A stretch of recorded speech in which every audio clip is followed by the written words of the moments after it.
En investissant dans ce secteur, nous participerons non seulement à la création d'emplois, mais également à l'amélioration des conditions de vie de nos concitoyens. Organisée ce 18 octobre 2024 à Brazzaville, la première édition du Forum Repas Congo 2024 sous le thème « Investir pour bâtir l'avenir du Congo avec la diaspora » en présence des autorités du pays comme vous le constatez selon ces images. S'il vous plaît, il s'agit de Beethoven Liombo Germain, 1 minute de silence.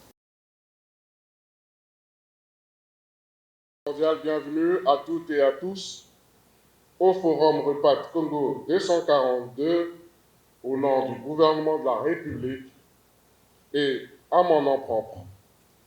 Je tiens à vous exprimer ma profonde reconnaissance pour votre présence qui témoigne de votre attachement à votre mère patrie, le Congo.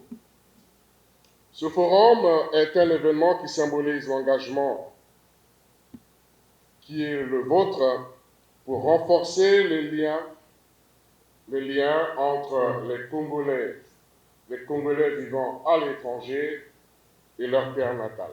Le présent forum aboutira à la formulation des conclusions nécessaires pour le renforcement des liens économiques entre les Congolais de l'étranger et leur terre natale, leur pays, le Congo. Tout en vous encourageant pour votre engagement, je vous souhaite des échanges fructueux au cours des travaux du dit forum. Vive la République du Congo, vive les Congolais de l'étranger. Je vous remercie. Après les échanges entre les différents panélistes, les organisateurs n'ont pas manqué de dire un mot au micro de Toko TV. On a une pensée pour cette mère patrie.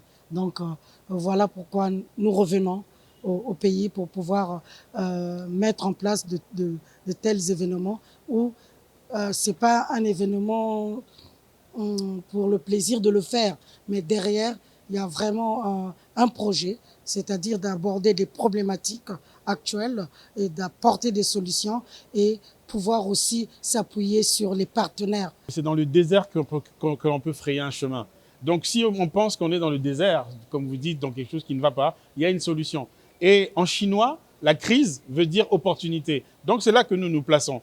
Je vais vous raconter une anecdote. Dans les années 70-80, la Corée du Sud était comme le Congo aujourd'hui. Il a fallu la volonté d'un homme qui est le général Park, qui a réuni l'ensemble de ces cadres pour se poser la question comment faire pour faire avancer le pays. Qu'est-ce qu'ils ont résolu? De faire venir la diaspora qui avait travaillé à l'étranger, qui avait acquis des méthodes à l'étranger et un savoir-faire qui ont fait qu'aujourd'hui, vous voyez, on a tous des téléphones Samsung. Donc, la Corée du Sud n'est plus ce qu'elle était dans les années 70-80. Donc, nous pensons qu'en s'appuyant sur la diaspora, le Congo sera émergent et dans une croissance durable.